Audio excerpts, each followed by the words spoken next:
አንድ ዓለምን በኒውክሌር የሚያስፈራራ እጅግ አደገኛና የተዘጋገ እንዴት በአንድ ግለሰብ ለጉድ እንደተንቀጠቀጠ ብነግራችሁ ታምናላችሁ?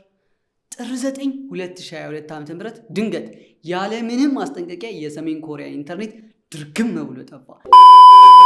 የመንግስት ዌብሳይቶች ተዘጉ፣ ዓለም ተደናገጠች። ሁሉም ይሄ የሰሜን ኮሪያ መሪ ኪም ጆንግ ኡን ሚሳኤል ስለተኮሱ አሜሪካ ወይም ሌላ ትልቅ መንግስት የሰጠው የሳይበር ምላሽ ነው ብሎ አሰበ። ፓክስ ይባላል። አንድ ምሽት ኮምፒውተሩ ላይ እየሰራ ያለ አንድ መልእክት ከሌላ ሰው ይደርሰዋል። አሪፍ የሃኪንግ ቱል አለኝ ኤው የሚል ነበር። በጉጉት ተሞልቶ ፋይሉን ከፈተው። ከዛ በንጋታው ጉግል አንድ ማስጠንቀቂያ ወጣ። የሰሜን ኮሪያ መንግስት ሀከሮች በአሜሪካ የሚገኙ የሃኪንግ ባለሙያዎችን ኢላማ እያደረጉ ነው የሚል። ፓክስ በዚህ ጊዜ ከአንድ ቀን በፊት የተላከለትን አስታውሶ በፍጥነት ቼክ ሲያደርግ በድንጋጤ ክዋለ። በጣም ተናደደ። የሰሜን ኮሪያ ሰላዮች ሊጠልፉት ሞክረው ነበር። በቨርቹዋል ማሽን ስለነበር የከፈተው አደጋውን ለጥቂት ቢያመልጥም ሙከራው ግን አርበድብዶት ነበር። ብዙም ሳይቆይ ኢላማ የተደረገው እሱ ብቻ እንዳልሆነ ተረዳ። ይህ የሰሜን ኮሪያ ኤጀንቶች እንደሱ ካሉ ባለሙያዎች የሃኪንግ ቱሎችን ለመስረቅ ያደረጉት ሰፊ ዘመቻ አካል ነበር። በሌላ አነጋገር የፒዮንግዮንግ ሀገሮች አዳኞችን እያደኑ ነበር። ፓክስ ግን ለጥቂት ተረፈ። ነገር ግን ጉዳዩን ለኤፍቢአይ ቢያሳውቅም መንግስት ምንም እርምጃ አልወሰደም። ሳምንታት አለፉ፣ ወራት አለፉ፣ ዝምታ። ማንም ከጎኑ የሚቆም ጠፋ። ያኔ ፓክስ አንድ ነገር ወሰነ። መንግስት እኔን ካልጠበቀኝ እኔ ራሴ እጠብቃለሁ አለ። አንድ ሰው ብቻውን ሆኖ አንድን ሀገር እንዴት ሊያጠቃ ይችላል? እብደት አይመስልም? ግን ፓክስ የሰሜን ኮሪያን የኢንተርኔት ሲስተም ማጥናት ጀመረ። ያገኘው ነገር ግን በጣም አስገረመው። የሰሜን ኮሪያ ኢንተርኔት እኛ እንደምናስበው ጠንካራ አልነበረም። የሀገሪቱ የኢንተርኔት መረብ እጅግ ደካማና ያረጁ ቴክኖሎጂን የሚጠቀም መሆኑን ተረዳ። ለፓክስ ክፍት ቤት እንደማግኘት ነበር። እናም አንድ እቅድ አወጣ። ከአልጋዬ ሳልነሳ ሰሜን ኮሪያን ከኢንተርኔት ካርታ ላይ አጠፋታለሁ። በምድር ላይ ካሉት እጅግ በጣም ከተገለሉ መንግስታት በአንዱ ላይ የሚደረግ የብቸኛ ሰው መልሶ ማጥቃት። ፓክስ ከተያዘ በሃኪንግ ህጎች መሰረት ከባድ የህግ ችግር ሊገጥመው እንደሚችል ስለሚያውቅ በሚስጥር መንቀሳቀስ ነበረበት። ታዲያ ይህኔ ነበር ከስሞች ሁሉ ፓክስ የሚለውን የሚስጥር ስም የመረጠው።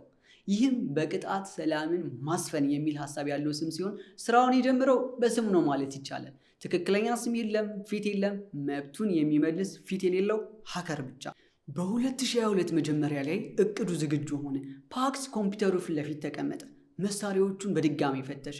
ኮዶቹ በላፕቶፑ ላይ እና በተከራያቸው የክላውድ ሰርቨሮች ላይ ተጭነዋል። ልቡ በኃይል ይመታል። በጥልቀት ከተነፈሰ በኋላ የኮምፒውተሩን በተን ተጫነ። ኮምፒውተሩ ስራውን ጀመረ። እሱም ተረጋግቶ ቲቪ ላይ ኤሊያን የሚል ፊልም ከፍቶ ቅመም የበዛበት የበቆሎ ቺፕስ እየበላ የሚሆነውን መጠባበቅ ጀመረ። ከደቂቃዎች በኋላ ውጤቱ መታየት ጀመረ። የሰሜን ኮሪያ ዌብሳይቶች አንድ በአንድ መርገፍ ጀመሩ። የዜና ዌብሳይቱ ጠፋ፣ የመንግስት ፖርታሉ ጠፋ። የሰሜን ኮሪያ ባለስልጣናት ኢሜል መላክ አቃታቸው። አንድ ሰው ሚያሚ በሚገኝ ቤት ውስጥ ሆኖ ቺፕስ እየበላ የኪም ጆንግ ኡንን መንግስት ኢንተርኔት አሽመደመደው። በማግስቱ ዓለም ተገለበጠች። ሁሉም ሰው ይሄ የአሜሪካ መንግስት ስራ ነው እያለ ሲተነግስተን ፓክስ ቤቱ ቁጭ ብሎ በዜናዎቹ ይስቃል። ሰሜን ኮሪያ ማን ልሳኗን እንደዘጋው እንኳን አላወቀችም። የሰሜን ኮሪያ ኢንተርኔት መጥፋት ዓለም አቀፍ ዜና ሆነ። የቴክኖሎጂ ባለሙያዎች ይህ ትልቅ ጥቃት ነው እያሉ መተንተን ጀመሩ። የኪም ጆንግ ኡን መንግስት በአደባባይ አፍሯል። አንድ ብቸኛ ሀገር እንደፈለገ ሊያደርጋቸው እስኪችል ድረስ በኢንተርኔት ላይ ደካማ መሆናቸውን አስታበቀባቸው። ፓክስ በዚህ ማቆም አልፈለገም።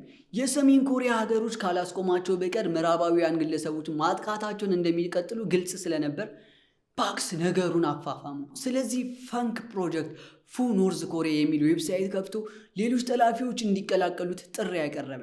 አንዳንድ ባለሙያዎች ፓክስ የሌሎችን ስራ አበላሽቷል፣ የሀገሪቱን ሕግ ጥሷል ሲሉ ይወቅሱታል። ፓክስ ግን መንግስት ጥበቃ ካላደረገልን እኛ በደል ሲደርስብን ዝም አንልም ይላል። የኔ ዓላማ መንግስት መገልበጥ ሳይሆን ተገቢውን መልእክት ማስተላለፍ ነው ብሏቸዋል። ታዲያ ሰሜን ኮሪያ ምን አደረገች ትሉ ይሆናል። የሚገርመው ነገር ያ ሁሉ የኢንተርኔት መረቧ ተቋርጦ ዌብሳይቶቿ ሁሉ ተዘግተው ሳለ የሀገሪቱ መንግስት ፍጹም ዝምታ መረጠ። ምንም እንዳልተፈጠረ ሁሉ በይፋ አንዳችን መግለጫ አልሰጡም። ለምን መሰላችሁ?